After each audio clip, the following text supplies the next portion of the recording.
आशा करते हैं आप लोग बहुत अच्छे होंगे। द परफेक्ट स्टडी में आप सभी लोगों का स्वागत है। इस क्लास में हम लोग डिस्कस करेंगे मॉडल पेपर को। अच्छा, ये मॉडल पेपर किस पेपर का है? तो हम कहेंगे एजुकेशनल टेक्नोलॉजी एंड आईसीटी। इसके मॉडल पेपर को हम लोग देखेंगे। वेरी वेरी इंपॉर्टेंट क्लास है। एक तरीके से आपको आइडिया लग जाएगा कि किस टाइप के क्वेश्चन एग्जाम में आते हैं। इसके पहले हम लोग इसके इंपॉर्टेंट क्वेश्चन को भी डिस्कस कर चुके हैं। जो आपका फर्स्ट पेपर है नॉलेज एंड करिकुलम, उसके इंपॉर्टेंट क्वेश्चन और मॉडल पेपर को मैं डिस्कस कर चुका हूँ। तो जो बच्चे उस क्लासेस को नहीं देखे तो इसी चैनल पे जाके प्लेलिस्ट वाले ऑप्शन पे उन क्लासेस को देख सकते हो। ठीक है, इस तरीके के प्रश्न आपके एग्जाम में आते हैं। तो हम लोग जो क्वेश्चन मैं आपको बताने जा रहा हूँ सबको एक बार अच्छे से तैयार कर लीजिएगा। उसके पहले मैं एक बात बताऊं, अगर एजुकेशनल टेक्नोलॉजी के मॉडल पेपर को देखने के बाद कुछ क्वेश्चन आपको समझ में ना आए या फिर अभी उन क्वेश्चन से आप नए रूबरू हो रहे हो, ठीक है, उसको पहली बार उसके सामने आ रहा है, तो एक बार उसके बाद मेरी क्लासेस को जाके देखिएगा। सारे क्वेश्चन बिल्कुल आपको अच्छे से समझ में आने लगेंगे। अच्छा, कुछ पोर्शन आईसीटी के यहाँ पे मिलेंगे, जैसे टेलीकॉम फेंसिंग हो गया। उसके बाद कुछ कंप्यूटर के बारे में पूछ दिया, तो कुछ सैटेलाइट के वगैरह के बारे में, तो वो क्लास हम लोग थोड़ा सा नहीं कवर कर पाए हैं क्योंकि समय की पाबंदी थी। तो उसको भी एक क्लास में मैं कवर करा दूंगा कि संप्रेषण क्या होता है, उसके बाद प्रोजेक्टर क्या होते हैं, उन सबको एक साथ हम लोग कवर कर लेंगे। तो परेशान मत होइए, पहले इन क्वेश्चनों को देख लीजिए, ये कौन कौन से क्वेश्चन है, इनको अच्छे से तैयार करने का प्रयास करिएगा मेरी क्लासेस के माध्यम से, मेरे नोट्स के माध्यम से, और सारे क्वेश्चन आपको तैयार हो जाएंगे। फर्स्ट क्वेश्चन ही वेरी वेरी इंपॉर्टेंट क्वेश्चन है। शैक्षिक प्रौद्योगिकी की अवधारणा को लिखो। Right the concept of educational technology. Very very important, आपके पेपर का नाम ही है एजुकेशनल टेक्नोलॉजी, तो इन शब्दों को तो बिल्कुल बेसिक से तैयार कर लीजिएगा। इनके क्या कॉन्सेप्ट है, क्या अवधारणा है, क्या इनके प्रिंसिपल्स है, मैं सबको पढ़ा चुका हूँ मेरी डेमेरिट। तो जाके मेरी क्लासेस को देखिएगा और ये तैयार कर लीजिएगा। ठीक है, चलिए। उसके बाद मॉडल पेपर का अगला क्वेश्चन है ये। अच्छा, ये हम लोग जो क्वेश्चन कर रहे हैं ये सेक्शन ए का क्वेश्चन है, और ये 2 नंबर के क्वेश्चन रहते हैं पर क्वेश्चन, और ये 50 वर्ड्स में, कम से कम 50 वर्ड में लिखने रहते हैं। ज़्यादा से ज़्यादा आप 60-70 में भी जा सकते हो, कोई लिमिटेशन नहीं है इसकी। ठीक है, चलो, लेकिन कम से कम 50 तो होने ही चाहिए। उसके बाद अगला क्वेश्चन, ई लर्निंग क्या होता है, यानी जो हम नेट वेट के माध्यम से सीखते हैं, डिजिटली रूप में जो सीखते हैं, उसे ई लर्निंग के श्रेणी में रखते हैं। तो ये इस क्वेश्चन को भी तैयार कर लेना, स्टार लगा लो। वेरी वेरी इंपॉर्टेंट क्वेश्चन है। चलिए, उसके बाद अगला क्वेश्चन, टेली कॉन्फ्रेंसिंग के उपयोग क्या क्या है। देखो, ये सब आईसीटी के पोर्शन है, आईसीटी के पोर्शन है, तो इनको मैं अभी एक क्लास में आपको पढ़ा दूंगा, वरना अगर खुद से भी इनको तैयार करना चाहते हो तो तैयार कर लोगे। ये भी क्वेश्चन इंपॉर्टेंट है। उसके बाद अगला क्वेश्चन है, शिक्षा तकनीकी के कितने प्रकार होते हैं। देखो, शिक्षा तकनीकी के मुख्यतः हम लोग 4 प्रकार में इसको डिवाइड करते हैं। एक हो गया हमारा व्यवहारिक तकनीकी, अनुदेशात्मक तकनीकी, और जितने भी ये हैं इनके 4 पार्ट, उनको जाके पढ़ लीजिएगा, मैं इसको पढ़ा चुका हूँ। ठीक है, चलिए। उसके बाद अगला क्वेश्चन भी देख लो, वेरी वेरी इंपॉर्टेंट क्वेश्चन है। संप्रेषण में के कौन कौन से तत्व होते हैं, कौन कौन से इसके एलिमेंट होते हैं। एक तरीके से मेरे भाई इस क्वेश्चन को भी तैयार कर लेना। अभी जल्दी एक क्लास लेके आता हूं, उसमें समय मैं संप्रेषण को डिस्कस कर दूंगा। ठीक है, चलो। पावर पॉइंट के विषय में लिखिए। पावर पॉइंट कोई भी हम प्रेजेंटेशन वगैरह तैयार करते हैं तो पावर पॉइंट का उपयोग करते हैं। कभी कभी एमएस एक्सेल के बारे में पूछ देगा, कभी कभी मेरे भाई वन नोट के बारे में पूछ देगा। तो ये थोड़ा सा कॉमन सेंस है, इनको तो आप तैयार कर लीजिए, ये कंप्यूटर का पार्ट। ठीक है, चलो। उसके बाद इंटरनेट क्या है। ठीक है, इंटरनेट क्या है मेरे भाई, एक तरीके से अंतरजाल कभी कभी पूछ देता, कभी कभी इंटरनेट पूछ देगा। तो ये क्या है, इसको डिफाइन करो, ये भी वेरी वेरी इंपॉर्टेंट क्वेश्चन है। उसके बाद सैंपट लेखन कौशल क्या है, जो भी आप सैंपट पे लिखते हो उसके कौशल क्या है, कितने डिग्री का कोण होना चाहिए, ये क्वेश्चन भी इंपॉर्टेंट है, इसको भी आप लोग तैयार करिए लीजिएगा। ठीक है, चलिए। सूक्ष्म शिक्षण चक्र क्या होते, कितने सोपान इसके होते हैं, मुख्यतः ये पूछ रहा है। तो ये टोटल 6 इसके सोपान होते हैं। अच्छा, कितने मिनट में ये कंप्लीट होता है, हम कहेंगे 36 मिनट में ये कंप्लीट होता है। तो माइक्रो टीचिंग के बारे में इतना लिख दीजिएगा, या 100% नंबर मिलेंगे। हो सके तो डायग्राम भी इसका बना दीजिएगा। पहले प्लान करेंगे, फिर टीच करेंगे, फिर मेरे भाई फीडबैक मिलेगा, फिर रीप्लान करेंगे, रीटीच करेंगे, फीडबैक मिलेगा। तो ये 6 चरण में जाके कंप्लीट हो जाता है। उसके बाद दृश्य शब्द सामग्रियां, ठीक है, ऑडियो विजुअल मटेरियल कौन कौन से होते हैं, इसमें मैं क्लास सेपरेट लिया हूं, बताया भी हूं कि कौन से टीवी टेलीविजन रेडियो वगैरह होगा इसके अंतर्गत आते हैं। तो जितने भी 10 क्वेश्चन है इनको बेसिक से तैयार करने का प्रयास करिएगा। इसमें कुछ क्वेश्चंस और अपने से भी तैयार कर लीजिएगा, जैसे सैंपल पूछ दिया, और इसके बाद कभी कभी यहाँ प्रोजेक्टर का नाम ले लेगा, तो इन सब क्वेश्चनों को तैयार कर लीजिएगा। सूक्ष्म शिक्षण माइक्रो टीचिंग, ये भी क्वेश्चन तैयार कर लीजिएगा, वेरी वेरी इंपॉर्टेंट है। अच्छा, अब थोड़ा सा हम लोग सेक्शन बी वाले क्वेश्चन को देखते हैं। जो प्रश्न नंबर 2 है, ये आपको 200 वर्ड में लिखना रहता है। ये क्वेश्चन एक बार देख लो, कम से कम आइडिया तो लग जाए। और जो बच्चे द परफेक्ट स्टडी पर नए जुड़े हैं, अभी 1-2 दिन ही हुआ है जुड़े हैं, उनसे मैं हाथ जोड़ के रिक्वेस्ट करना चाहूंगा, एक बार जाके द परफेक्ट स्टडी, जो मैं एजुकेशन टेक्नोलॉजी की क्लास पढ़ाया हूँ ना, जाके क्लास पढ़िए, मेरे नोट्स पढ़िए, आपके सारे कॉन्सेप्ट क्लियर हो जाएंगे। कम समय में बेहतर परसेंटेज आप लेके आ जाओगे अपने एग्जाम में। ठीक है, चलो। उसके बाद अगला क्वेश्चन है, शिक्षण प्रतिपादन के आधारभूत तत्व, कितने इसके आधारभूत तत्व होते हैं मेरे भाई, उसको डिस्कस करना है। तो ये अभी अभी अभी कुछ समय में क्लास पढ़ाऊंगा, शिक्षण प्रतिपादन क्या होते हैं, प्रतिमान क्या होते हैं, वहां से कॉन्सेप्ट क्लियर हो जाएगा। उसके कौन कौन से एलिमेंट होते हैं, इसको भी मैं वहां पे डिस्कस करूंगा। तो वो क्लास जाके आप लोग देख लीजिए। शिक्षण प्रतिपादन वाला टीचिंग मॉडल वाला, आपके सारे कॉन्सेप्ट क्लियर हो जाएंगे। ठीक है, चलो। अब थोड़ा-सा कहते हैं ना, इसका फर्स्ट आधारभूत तत्व है, जैसे हम सबसे पहले क्या करेंगे, सबसे पहले हम कोई एक लक्ष्य निर्धारित करेंगे, उसके बाद हम संरचना का निर्धारण करेंगे। पहले हम लक्ष्य फिर संरचना, इसी प्रकार सामाजिक प्रणाली हो गया। तो इस प्रकार से जितने भी इसके मेरे भाई मुख्यतः 4 से 5 हैं एलिमेंट, उनको मैं डिस्कस किया हूँ क्लास में, तो उन क्लास को आप लोग देखिए, ठीक है? उसके बाद बुनियादी शिक्षण प्रतिपादन कौन से होते हैं, इसको भी मैं जल्दी डिस्कस कर देता हूँ। इसके पार्ट में ही आ गया, तो इसको जल्दी डिस्कस कर दिया जाएगा। अगर अगर नहीं भी डिस्कस हो रहा है, तो इसको अपने से तैयार कर लीजिएगा। वेरी वेरी इंपॉर्टेंट क्वेश्चन है, दोनों में से कोई तो पूछबे करेगा, इसको लिख के आइएगा, ठीक है? 200 वर्डों में पूछता है।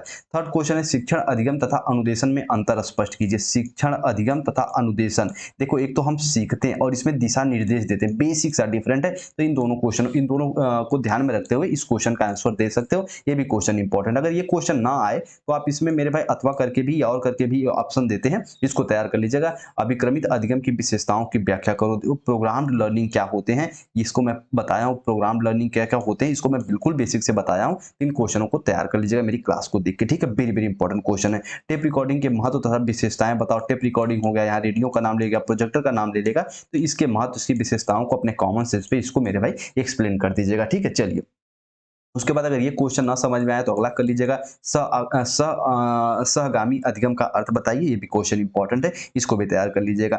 उसके बाद फिफ्थ क्वेश्चन है, शिक्षण स्तरों का उपयोग एवं महत्व बताइए। शिक्षण स्तर पूछ दे, शिक्षण अवस्थाएं पूछ दे मेरे भाई, टीचिंग व्यू रचना पूछ दे, तो इन क्वेश्चन को मेरी क्लास तो एक बार देखो तो सही, वहां से सारे कॉन्सेप्ट क्लियर हो जाएंगे। और मुझे ऐसी उम्मीद है जो बच्चे पहले से द परफेक्ट स्टडी से जुड़े हैं, उनको ये सारी चीजें पता है कि मैं कितने स्तर बताया था। बोध स्तर हो गया, सबसे पहले हमको क्या होगा, ज्ञान होगा, उसके बाद हम लोग बोध करेंगे, ठीक है? स्मृति होगा, फिर हमको बोध होगा, फिर हम चिंतन करेंगे, ये तो स्तर हो गए।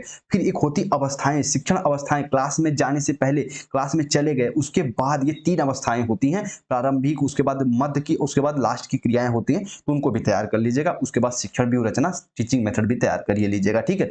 चलिए, उसके बाद उपग्रह दूरदर्शन के महत्व के उद्देश्य बताइए। ये क्वेश्चन में इंपॉर्टेंट क्वेश्चन पे भी इसको इंप्लीमेंट किया था, इसको समावेशित किया था, ताकि ये क्वेश्चन इंपॉर्टेंट है, इसको भी आप लोग तैयार कर लीजिएगा। क्या क्या इसके मेरे भाई महत्व, इसके उद्देश्य, इसके एम्स क्या क्या है। उसके बाद शिक्षा के क्षेत्र में शैक्षिक तकनीकी की भूमिका क्या है। अब शिक्षा के क्षेत्र में शैक्षिक तकनीकी, अब देखो मेरे भाई, शैक्षिक तकनीकी टेक्नोलॉजी हमारा काम आसान करती है, तो शिक्षा के क्षेत्र में क्यों इसका प्रयोग करेंगे, तो कि हम बच्चों को आसानी से कोई भी वस्तु दिखा के सिखा सके, ज्यादा ज्यादा उनको मेरे भाई अधिगम की प्राप्ति हो सके, इसलिए शैक्षिक तकनीकी का हम उपयोग करते हैं। ये क्वेश्चन इंपॉर्टेंट है। सूक्ष्म शिक्षण से आप क्या समझते हैं, इसके महत्व को स्पष्ट कीजिए। वेरी वेरी इंपॉर्टेंट क्वेश्चन है। पहले सूक्ष्म शिक्षण की आप व्याख्या करिएगा, उसके बाद मेरे भाई इसके जितने सोपान हैं, जितने चरण हैं, उन चरणों को बताइएगा, ठीक है? एक डायग्राम बना के इसको एक्सप्लेन कर दीजिएगा। चलिए, ये तो सेक्शन बी के क्वेश्चन हो गए, इनको अच्छे से 200 वर्ड में लिखना रहता है, कम से कम 200 वर्ड में तो लिखा ही करो, और जो पूछा वही उसी का उत्तर दिया करो, ज्यादा बनाने का प्रयास मत किया करिए, वरना नंबर कटते हैं तो फिर कहते हो सर नंबर नहीं आते। फिर क्वेश्चन नंबर 7 देख लो, ये आपको 500 वर्डों में इसके उत्तर देने रहते हैं, किन्हीं 2 प्रश्नों के वो यहाँ पे आंसर देने रहते हैं, ठीक है? तो सबसे फर्स्ट ही क्वेश्चन है, अभिक्रमित अनुदेशन के बुनियादी नियम क्या है। छात्र एवं शिक्षक के दृष्टिकोण के अभिक्रमित अनुदेशन के लाभों की मेरे भाई विवेचना करो। प्रोग्राम्ड इंस्ट्रक्शन क्या होता है, देखो क्लास में पढ़ाने से पहले यदि प्रोग्राम डिजाइन हो गया है, तो आप मेरे भाई एक वे में, एक रास्ते में, एक निश्चित रास्ते में बच्चों को सिखा सकते हो, जो छात्र एवं शिक्षक के मत एक मेरे भाई अच्छे एक तरीके से बैलेंस स्थापित कर सकते हैं, ये इसका कहने का मतलब है। तो अभिक्रमित अनुदेशन का इंपॉर्टेंट रोल हो जाता है शिक्षण अधिगम प्रक्रिया में, तो इस क्वेश्चन को भी आप लोग तैयार कर लीजिएगा। उसके बाद 8th question very very important है, शिक्षण दृश्य सब शिक्षण सामग्रियों से आप क्या समझते हैं, इसके उद्देश्य एवं कार्यों का वर्णन कीजिए। ये 500 वर्डों में पूछा भैया, कम से कम 600 वर्डों में इसको लिखिएगा। ये तो मैं बिल्कुल अच्छे से बताऊं, सबसे पहले दृश्य की विवेचना कीजिएगा, फिर श्रव्य की, फिर दोनों की, फिर इन दोनों के महत्व को बताइएगा, इनके इनके विशेषताओं को बताइएगा कि हम कैसे इनके सहायता से ज्यादा बच्चों को सिखा सकते हैं। क्वेश्चन इंपॉर्टेंट हो जाता है। उसके बाद एक क्वेश्चन यहाँ पे मैं ऐड नहीं किया हूँ, शिक्षण विधियां, तो उनको भी तैयार कर लीजिएगा। उस पे 4 क्लास हैं, उन क्लासेस को देख लीजिएगा आप लोग। उसके बाद किन्हीं 2 शिक्षण प्रतिमानों का विस्तार कीजिए, एक तरीके से उनको एक्सप्लेन करिए, किन्हीं 2 टीचिंग मॉडल का।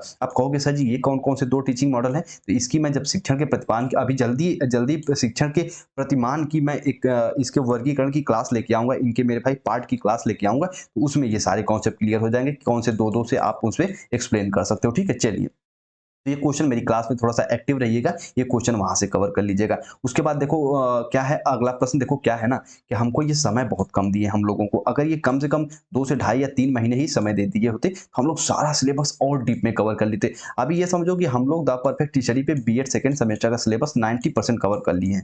10% रह गया बस वो समय की पाबंदी की वजह से और ये 90% मैं इसको 100% कर दिया होता, लेकिन मैं थोड़ा-सा डीप में पढ़ाने लगता हूँ क्योंकि बच्चों का कॉन्सेप्ट क्लियर हो जाए। जिसकी वजह से मेरे भाई थोड़ा-सा 10% सिलेबस रह गया, रह गए का मतलब क्या है, अगर खुद से ये चीज़ें पढ़ोगे तो कॉन्सेप्ट क्लियर हो जाएगा, इसमें कोई विशेष बात नहीं है। उसके बाद अगला क्वेश्चन है, सूचना संप्रेषण तकनीकी की अवधारणा को लिखिए, भावी युग के शिक्षण की योग्यता को यदि आप अपने में बदलाव नहीं लाओगे, तो आप बदल दिए जाओगे, इस कथन को समझो। देखो ध्यान समझना, भावी युग के शिक्षण की योग्यताओं को यदि आप अपने में बदलाव नहीं लाओगे, तो आप बदल दिए जाओगे। जैसे फर्स्ट पेपर में हम लोग इंपॉर्टेंट क्वेश्चन कंप्यूटर में समझे थे कि कंप्यूटर कैसे मेरे भाई शिक्षक का एक तरीके से स्थान ले सकता है। उसी प्रकार जैसे-जैसे हमको टेक्नोलॉजी बदल रही है, हमारी टीचिंग स्टाइल भी बदलनी चाहिए, हमारे बच्चों को के साथ रूबरू होने का तरीका बदलना चाहिए। नहीं तो मेरे भाई आप बाहर हो जाओगे टीचिंग के क्षेत्र से। तो इस तरीके से जो समाज में रिक्वायरमेंट है उसी के हिसाब से अपने आप को चेंज भी किया जाए। ये इसकी मुख्य मेरे भाई कॉन्सेप्ट है। और सूचना संप्रेषण तकनीकी की अवधारणा इसको भी अच्छे से समझा दीजिएगा, ठीक है? चलिए क्वेश्चन भी इंपॉर्टेंट है क्योंकि ये 500 वर्डों में पूछता है तो इसको अच्छे से एक्सप्लेन करके आप लिख सकते हो। उसके बाद देखो अगला क्वेश्चन भी इंपॉर्टेंट है, ये अगला क्वेश्चन थोड़ा-सा देख लो, अंतर्जाल के लाभों, इसको 500 वर्डों में लिखना रहता है। अंतर्जाल के लाभों, जो भी मेरे भाई आपका इंटरनेट है, उसके क्या एडवांटेज है, पहले तो अंतर्जाल को डिफाइन करिएगा, उसके बाद पॉइंट वाइज़ इनके लाभों को कम से कम 15 से 16 पॉइंट में इसको समझाइएगा, ठीक है? चलो उम्मीद करते हैं अच्छे से सारे क्वेश्चन को देखेंगे मॉडल पेपर को। अगर कुछ बच्चों के मन में डाउट होगा कि सर इसको डीप में नहीं एक्सप्लेन करा रहे हो, तो भैया हम छोटी सी रिक्वेस्ट करना चाहेंगे, एक बार बस द परफेक्ट टीचरी के प्लेलिस्ट में जाके थोड़ा-सा विजिट तो करो। फिर आप क्लास देखोगे तो ये जितने भी क्वेश्चन हैं सब समझ में आएँगे और जल्दी ही मैं अंतर्जाल को जल्दी ही मेरे भाई जो आईसीटी का पोर्शन है उसके सिलेबस को जल्दी मैं कवर करा देता हूँ। थोड़ा-सा समय रखो, थोड़ा सब्र रखिए, ठीक है? चलिए। और मैं अपना 100% दे रहा हूँ कि आप ज़्यादा से ज़्यादा अच्छा कर पाओ। यूनिवर्सिटी को ये नहीं पता है कि भैया अगर कितना भी जल्दी एग्ज़ाम करा दो पर द परफेक्ट टीचरी के साथ बच्चे जुड़े हैं और यहाँ पे दिल से काम किया जाता है बिल्कुल अच्छे से, ठीक है? चलिए, कंप्लीट नोट्स लेने के लिए आपको इस नंबर पे संपर्क करना है, स्क्रीनशॉट ले लीजिए और नोट्स लेके बिल्कुल अच्छे से पढ़िए, ठीक है? चलो इस नंबर पे आपको संपर्क करना है और ₹99 में दोनों पेपर के नोट्स मिलेंगे। आपके हिंदी लैंग्वेज में लेना चाहते हो उसके लिए भी 99 है और अगर इंग्लिश में लेना चाहते हो तब भी ₹99 में चारों पेपर के नोट्स मिलेंगे। 2 तो कॉमन है, educational technology and ICT, knowledge and curriculum. जो 2 पैडागॉजी चूज़ करोगे अपने ग्रेजुएशन के बेस पे उसके भी नोट्स आपको मिल जाएँगे ₹99 में, ठीक है? चलो इस नंबर पे संपर्क करके आप नोट्स ले सकते हो और यदि अभी तक टेलीग्राम से नहीं जुड़े तो इसका पूरा पीडीएफ मैं टेलीग्राम पे शेयर करने वाला हूँ। तो आप टेलीग्राम चैनल से जुड़ जाओ, द परफेक्ट टीचरी के डिस्क्रिप्शन में सारी लिंक है, ठीक है?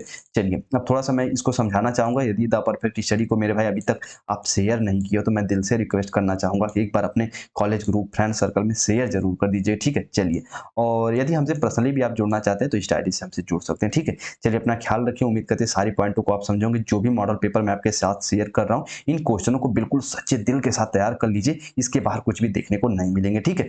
चलिए अगर अगर इससे बाहर क्वेश्चन आते भी हैं तो इससे रिलेट करते हुए ही आएँगे और आप अच्छा करके आओगे क्योंकि मैं काम जो करता हूँ भैया सच्चे दिल के साथ करता हूँ, ताकि ये नहीं कि ऐसे नहीं कि उड़ा-उड़ा के पढ़ाया जाए, नहीं, थोड़ा-सा समय ही लग जाएगा पर हम चीज़ों को बिल्कुल डिटेल में डिस्कस करते हैं, ठीक है? चलिए अपना ख्याल रखिए, जहाँ भी रहिए सेफ और सुरक्षित रहिए और एक बात और, एग्ज़ाम आ गया तो बिल्कुल मोटिवेट होके बिल्कुल किसी की फालतू की बातों बिल्कुल भी मत सुनो। अगर कोई ये भी कहता है ना, अरे बीएड का एग्ज़ाम है, 1 दिन में पास हो जाओगे, भैया उससे जब तक एग्ज़ाम नहीं हो जाता, उससे दूरियाँ बना के रखो, ठीक है? जब एग्ज़ाम हो जाएगा फिर उससे भैया पेप्सी-वेप्सी पियो, उसके साथ घूमो-फिरो, लेकिन जब तक एग्ज़ाम नहीं हो जाता तब तक भैया उसे दूरी बना के रखिए क्योंकि वो अपने तो डिमोटिवेट है, आपको भी कर देगा, ठीक है? चलिए अपना ख्याल रखिए, अच्छे से पढ़ाई करते रहिए, मिलते हैं अपनी अगली क्लास में, शिक्षण के प्रतिमान को हम लोग डिस्कस करेंगे और ठीक है, अपना ख्याल रखिए।